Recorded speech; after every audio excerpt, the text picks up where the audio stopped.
गुरु माँ के चरणों में सादर प्रणाम।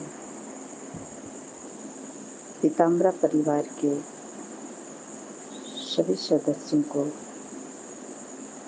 मेरा प्रणाम।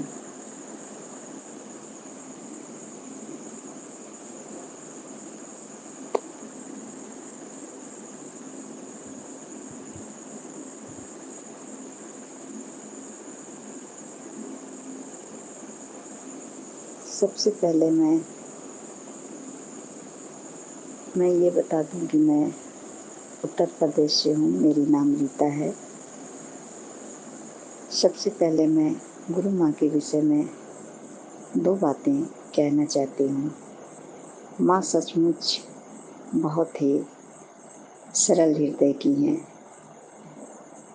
ये मैं तब जानी जब मैं गुरु माँ से बात की और मैं अपनी एक परेशानी माँ के समक्ष रखी और मैंने माँ से कहा कि माँ, मेरे पास दुर्गा सप्तशती की पुस्तक नहीं है।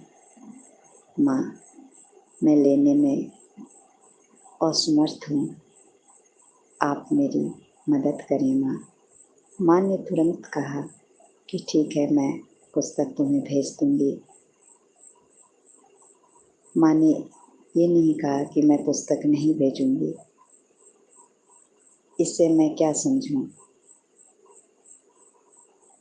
कि माँ सचमुच बहुत सरल हृदय की हैं। इससे ये भी पता चलता है कि माँ अपने शिष्य और शिष्या से बहुत ही स्नेह करती हैं। और इससे ये भी पता चलता है कि माँ अमीर और गरीब में कोई फर्क नहीं करती। माँ चाहती तो हमसे पुस्तक के पैसे मांग सकती थी, लेकिन मैंने माँ से जब कहा कि माँ, अभी हमारे पास पैसे नहीं हैं, तो माँ ने कहा ठीक है, मैं पैसे नहीं लूँगी, आपको पुस्तक भेज दूँगी।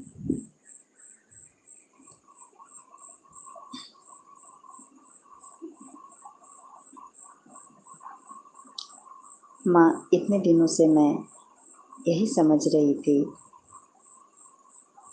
कि केवल जो साधक साधनाएँ करते हैं उन्हीं की बड़ी बड़ी अनुभव सुने या सुनाए जाते हैं। जो नित्य पूजा करते हैं उनकी कोई अनुभव ना ही सुने जाते हैं ना सुनाए जाते हैं। लेकिन जब मैं गुरु माँ से बात की तब मुझे लगा कि नहीं, मैं गलत हूँ। माँ ने कहा कि अनुभव कोई भी छोटे या बड़े नहीं होते, अनुभव तो अनुभव है। ये है कि अनुभव सत्य होना चाहिए।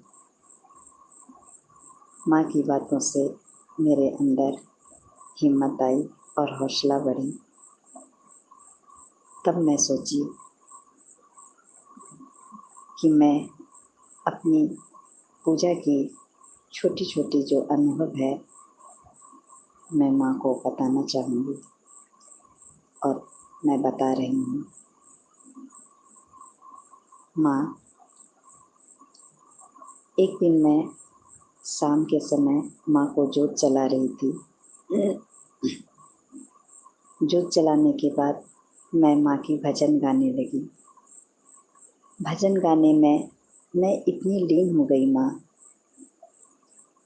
कि मेरे मन में विचार आया कि काश माँ दुर्गा मेरे समक्ष आकर बैठ जाती तो कितना अच्छा होता। ये विचार मेरे मन में भजन गाते समय ही आया। माँ, जैसे ही ये विचार मेरे मन में आया, इतने में हमारा जो पूजा घर है जहाँ मैं पूजा करती हूँ उसकी छत की साइड में, ऊपर की साइड में, हमारे सर से थोड़ा ऊपर चारों तरफ कुछ घूमने लगा माँ। जैसे भन भन की आवाज़ आ रही है और चारों तरफ बहुत घूम रहा है, हमारे चारों तरफ ऊपर की साइड से। तो मैं भजन में लीन हूँ, आंखें बंद है और मैं महसूस कर रही हूँ कि हमारे चारों तरफ कुछ घूम रहा है। वो चीज़ घूमते घूमते घूमते माँ अचानक से मेरे आसन के नीचे यानी कि मेरे जांघ के नीचे घुसा। जब मेरे जांघ के नीचे घुसा तो मेरी फट से आंखें खुल गई। तब मैंने जांघ के पास हाथ लगाई और देखी कि क्या घुसा अंदर, तो वहाँ कुछ भी नहीं था माँ। फिर मैं आसन हटाई, आसन के नीचे भी कुछ भी नहीं था माँ। तब मुझे लगा कि हो ना हो माँ मुझे एहसास करा रही थी कि मैं यहीं हूँ। ये मेरी पहली अनुभव है। मेरी दूसरी अनुभव, एक दिन मैं पूजा कर रही थी सुबह के टाइम, तो मैं माँ से कही कि हे माँ, आप पर मुझे पूर्ण विश्वास और आस्था है, लेकिन माँ कुछ ऐसा करो जिससे हमारी आस्था और विश्वास और बढ़ जाए आपके लिए। माँ, इतना मैं कही थी और इतने ही में माँ फिर से हमारे चारों तरफ एक मक्खी के तरह भन भन करने लगा। कुछ चारों तरफ घूम रहा है, कभी मेरे सर पे बैठ रहा है, कभी मेरे हाथ पे बैठ रहा है। मैं बार बार हटा रही हूँ, फिर भी आकर के वो मेरे हाथ पे बैठ जा रहा है, मेरे सर पे बैठ जा रहा है। जबकि मैं पूजा घर इतना साफ रखती हूँ कि ना ही उसमें कभी कोई मक्खी आता है, ना ही कोई चींटी आती है, और मैं दरवाज़ा लगा कर ही पूजा करती हूँ। मैं इतने देर से पूजा कर रही थी, कोई मक्खी नहीं थी, ना ही कोई चींटी थी। और जैसे ही मैं प्रार्थना की तो एक मक्खी भन भन की आवाज़ कर रहा है और हमारे आजू बाजू बैठ रहा है। ये मेरी दूसरी अनुभव थी। उस समय मुझे एहसास हुआ कि माँ एहसास दिला रही हैं कि मैं हूँ। तीसरी अनुभव है मेरी, एक दिन मेरी सासू माँ ने कहा चाय बनाने के लिए। शाम के 4 बज रहे थे। मैं चाय बनाने के लिए रसोई घर में गई। चाय चढ़ा करके मैं वहीं खड़ी थी। इतने ही में माँ धूप की बहुत तेज़ खुशबू आने लगी रसोई घर में। इतनी तेज़ खुशबू आ रही थी माँ, और इतनी अच्छी लग रही थी खुशबू। तो मैं चारों तरफ देखने लगी कि ये धूप का खुशबू कहाँ से आ रहा है, और ठीक खुशबू वही था माँ जो धूप मैं नित्य जलाती हूँ, उसी धूप की खुशबू थी, कोई और धूप नहीं थी माँ। फिर मैं माँ दुर्गा को स्मरण की, प्रणाम की हाथ जोड़ करके। ये घटना एक दिन और मेरे साथ हुई माँ। ये धूप की खुशबू जो मैं की, ये दूसरे दिन भी हमारे साथ हुई। एक दिन की बात और है माँ, मैं अपनी बच्ची को लेने के लिए स्कूल जा रही थी, तो हमारे पड़ोस में एक लेडीज़ हैं, उनके भी बच्चे हमारी बच्ची के ही स्कूल में पढ़ते हैं, तो वो भी अपने बच्चे को लेने जाती हैं, तो हम दोनों साथ ही जाते हैं। तो हमारा घर पहले पड़ता है, उनका घर बाद में पड़ता है। तो मैं अपने घर से होकर के उनके घर गई कि चलिए बच्चे को लाना है। तो बोली आप बैठिए थोड़ी देर, मैं चल रही हूँ। तो मैं उनके बरामदे में बैठ गई, वो अंदर गई कपड़ा चेंज करने। तो वहाँ भी माँ बहुत तेज़ धूप की खुशबू आई। मैं हैरान रह गई कि दिन का 1 बज रहा है, अगल बगल कोई मंदिर नहीं है, उस समय कोई जोत ना ही धूप जलाता है, तो ये धूप की खुशबू कहाँ से आ रही है। और इतना अच्छा खुशबू आ रहा था माँ कि मैं क्या बताऊँ। फिर मैंने माँ को प्रणाम किया, हाथ जोड़ करके उनको स्मरण किया। एक दिन माँ मैं पूजा कर रही थी, और पूजा करने के बाद मेरी आदत है माँ, थोड़ी देर मैं माँ के पास बैठती हूँ। मैं माँ के पास बैठी हुई थी और माँ को देख रही थी। अनायास ही मेरे आँखों से आंसू आने लगे, आंसू आने लगे। आंसू इतनी आने लगी माँ, जैसे एक बच्चे कैसे रोते हैं, माँ के सामने। उस तरह से मेरे आँखों से आँसू निकलने लगे और मैं पता नहीं क्यों बहुत रोने लगी। उसके बाद मैं आँसू अपना पोंछी और माँ से कही कि माँ,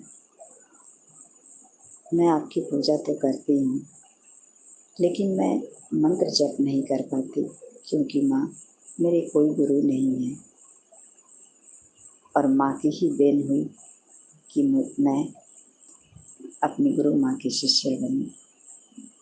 जबकि मैं माँ की वीडियो काफ़ी दिनों से देखती हूँ, लेकिन कभी मैंने माँ के पास कॉल करने की हिम्मत नहीं जुटा पाई। और जब मैं माँ से प्रार्थना की तो हमारे अंदर हिम्मत आई और मैं माँ से संपर्क की और मैं माँ की शिष्या बनी। इसे मैं माँ का कृपा या आशीर्वाद ही कहूँगी।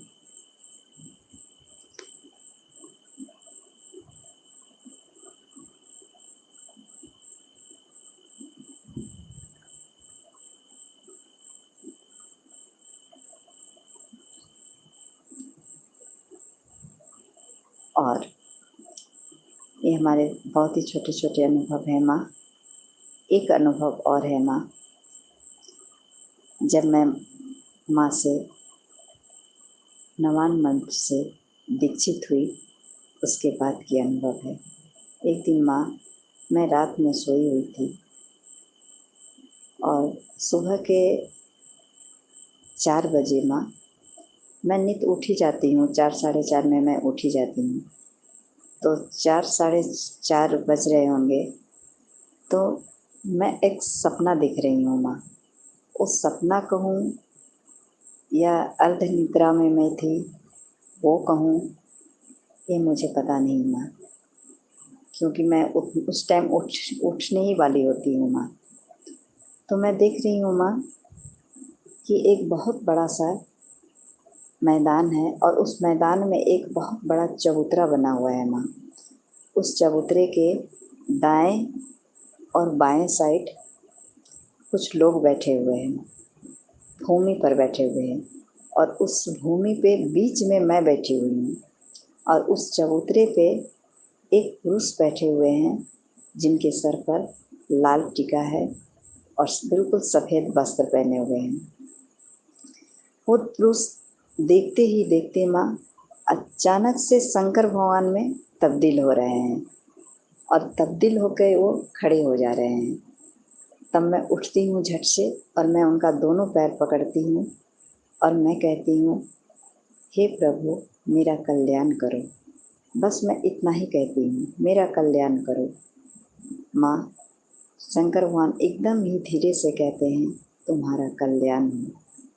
और फिर मेरी आंखें खुल जाती है माँ। जब मेरी आंखें खुली तो मैं हैरान रह गई माँ कि ये मैं सपने में क्या बोल दी कि मेरा कल्याण करो। मैं सोचने लगी माँ कि ये बातें कैसे मेरे मन में आ गई, जबकि मैं पूजा माँ दुर्गा का करती हूँ, हमेशा माँ की ही याद करती हूँ, उन्हीं का स्मरण करती हूँ। लेकिन मैंने शंकर भगवान का एक बार नहीं और भी 1-2 बार सपना देखी। ये मेरे छोटे छोटे अनुभव हैं माँ, और मैं जानती हूँ कि मेरे अनुभव बहुत ही छोटे हैं माँ, लेकिन इस अनुभव की वजह से मैं आध्यात्म की ओर बढ़ती जा रही हूँ।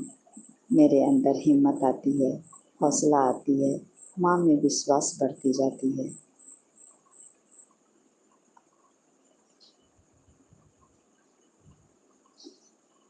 सादर प्रणाम माँ।